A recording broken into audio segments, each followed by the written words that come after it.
नमस्कार, मैं रचना शर्मा चढ़ती कला टाइम टीवी देख रहे सभी दर्शकों का स्वागत करती हूं। आप देख रहे हैं उत्तर प्रदेश के समाचार।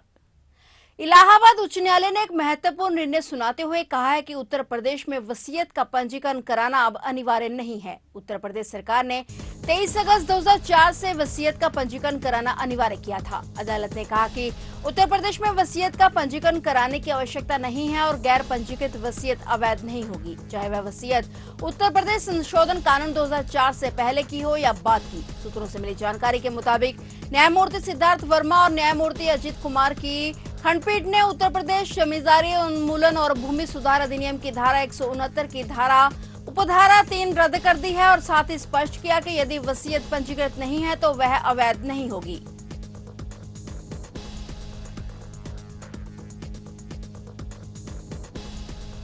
बरेली जिले में परिवार रजिस्टर को ऑनलाइन करने की प्रक्रिया शुरू हो गई है। कुछ समय बाद ग्रामीणों को इसकी नकल के लिए आने वाले ग्राम सचिवों या सरकारी कार्यालयों के चक्कर नहीं काटने पड़ेंगे। मतगणना से पहले ही सचिवों को सभी ग्राम पंचायतों के परिवारों को ब्यूरो अपडेट करने के निर्देश दिए गए हैं ताकि आचार संहिता हटते ही परिवार रजिस्टर को ऑनलाइन किया जा सके। जिले की 1188 ग्राम पंचायतों में रहने वाले परिवारों को परिवार रजिस्टर की नकल के लिए फिलहाल पंचायत के सचिव या फिर सरकारी कार्यालयों की दौड़ लगानी पड़ती है। परिवार रजिस्टर के डिजिटलाइजेशन की प्रक्रिया काफी समय पहले शुरू हो गई थी, लेकिन अब तक पूरी नहीं हो पाई है। अब चुनाव के बीच इसमें तेजी आ रही है। शासन ने इस योजना में बरेली को पायलट प्रोजेक्ट के तौर पर शामिल किया है। डीपीआरओ धर्मेंद्र कुमार ने बताया कि जिले में लगभग 5 लाख ग्रामीण परिवार हैं। इन सभी का परिवार रजिस्टर का डिजिटलाइजेशन होना जरूरी है और संयुक्त निदेशक ने मतगणना से पहले इसे पूरा करने का आदेश दिया है। सचिवों को इसमें लगाया गया है। ऑनलाइन करने के लिए 4 जून के बाद लखनऊ से ही संस्था नामित होगी।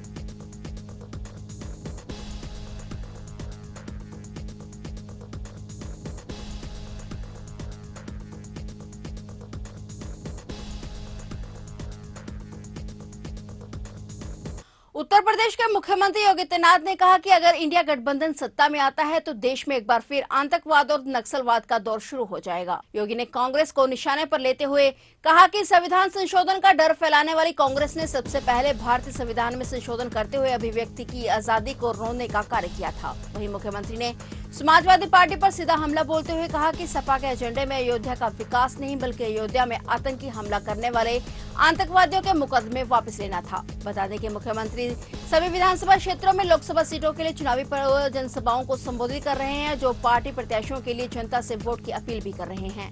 चौथे चरण में सीएम जी जान से चुनाव प्रचार करने में जुटे हुए हैं।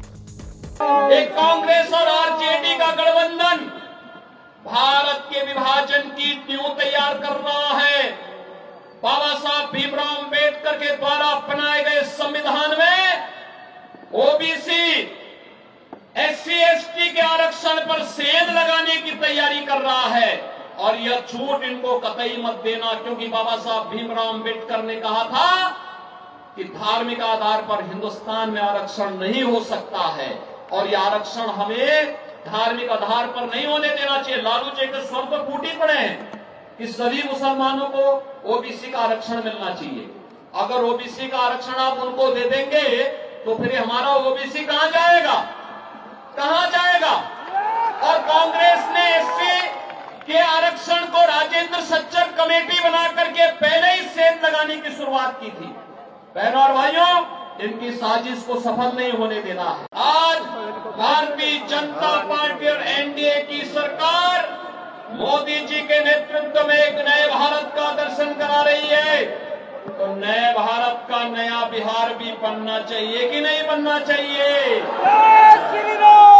नए भारत का नया बिहार आप देख रहे होंगे, आपने देखा होगा।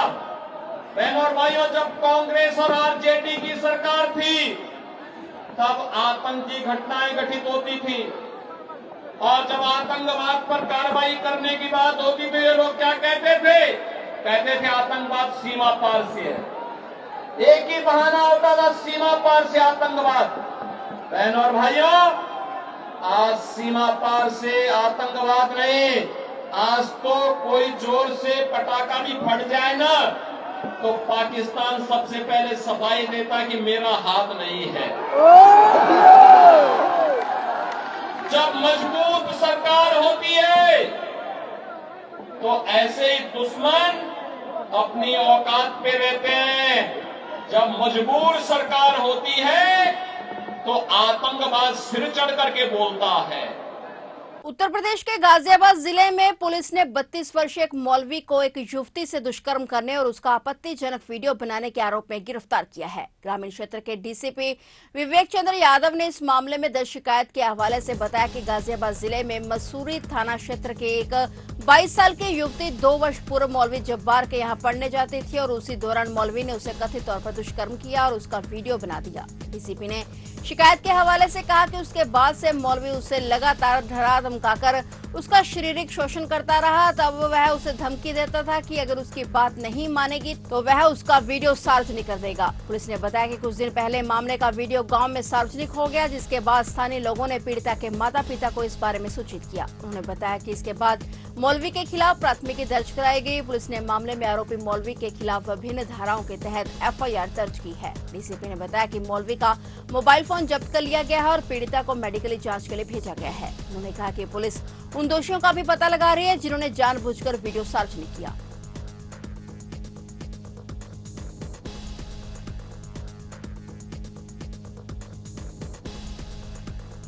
उत्तर प्रदेश के मुजफ्फरनगर जनपद में दुष्कर्म का मामला सामने आया है, जहां एक पिता ही अपनी बेटी के लिए हैवान बन गया और लगातार उसको अपनी हवस का शिकार बनाता रहा। दिल झंझोड़ने वाली वारदात भोरांकला थाना क्षेत्र की है, जहां एक पिता ने ही बेटी के साथ दुष्कर्म किया। पीड़िता ने मामले की जानकारी दी, जिसके बाद पुलिस को सूचना दी गई। पुलिस अधिकारी ने बताया कि पीड़िता के साथ आरोपी पिछले 6 महीने से इस घिनौनी हरकत को अंजाम दे रहा था। पुलिस ने फौरन कार्रवाई करते हुए मुकदमा दर्ज किया और आरोपी पिता को गिरफ्तार कर लिया।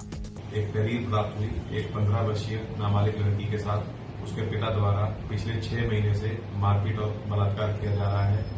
तहरीर प्राप्त करते ही तुरंत गंभीर धाराओं में थाना बोराकला पर एक मुकदमा पंजीकृत किया गया और तुरंत एक टीम गठित की गई अभियुक्त की गिरफ्तारी के लिए।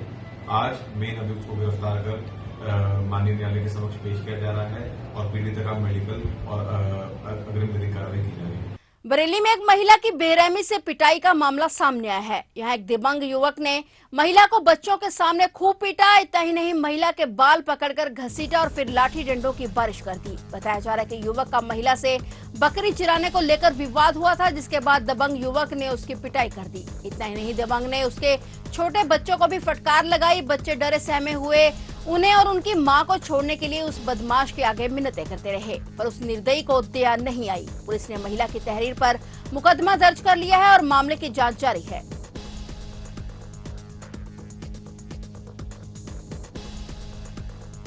तो ये थे उत्तर प्रदेश के समाचार। और नए समाचारों के साथ फिर से हाजिर होंगे। तब तक के लिए देखते रहिए चढ़ती कला टाइम टीवी और मुझे दीजिए इजाजत। धन्यवाद।